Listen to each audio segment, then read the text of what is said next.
Le maintien de la posture, de la position debout par exemple, nécessite en permanence des contractions musculaires coordonnées.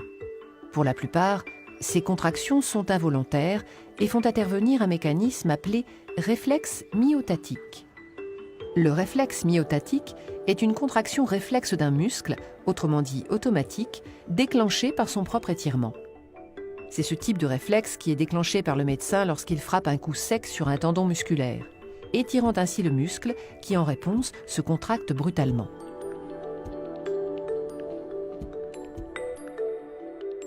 Cet acte réflexe fait intervenir les fuseaux neuromusculaires qui sont des récepteurs sensibles à l'étirement et qui génèrent plus ou moins de messages nerveux selon l'état du muscle. Que se passe-t-il lors d'un choc sur le tendon d'Achille, par exemple ? Le mollet est étiré et les fuseaux neuromusculaires qui y sont présents génèrent un message. Ce message nerveux est véhiculé par un neurone sensoriel constituant l'une des fibres d'un nerf rachidien. Le message nerveux est de nature électrique.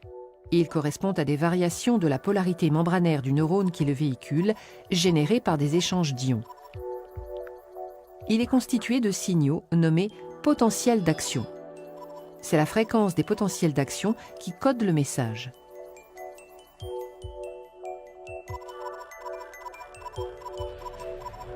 Le message nerveux parvient ensuite à la moelle épinière. Pour y arriver, il emprunte la racine dorsale du nerf rachidien.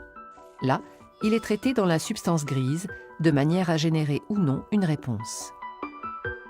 L'arrivée du message nerveux sensitif entraîne la formation de signaux électriques dans un neurone moteur ou motoneurone. Ces signaux seront véhiculés par l'axone du motoneurone ou fibre nerveuse motrice, en empruntant cette fois la racine ventrale du nerf rachidien.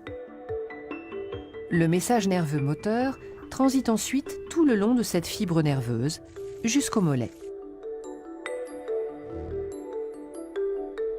Le message nerveux moteur parvient alors à l'extrémité de la fibre nerveuse, c'est-à-dire à la jonction entre le nerf et le muscle, encore appelée synapse neuromusculaire. Il déclenche la libération d'un neurotransmetteur, l'acétylcholine. Cette molécule se fixe sur des récepteurs présents au niveau des fibres musculaires qui se contractent alors. On dit qu'elles sont les effecteurs du mouvement réflexe.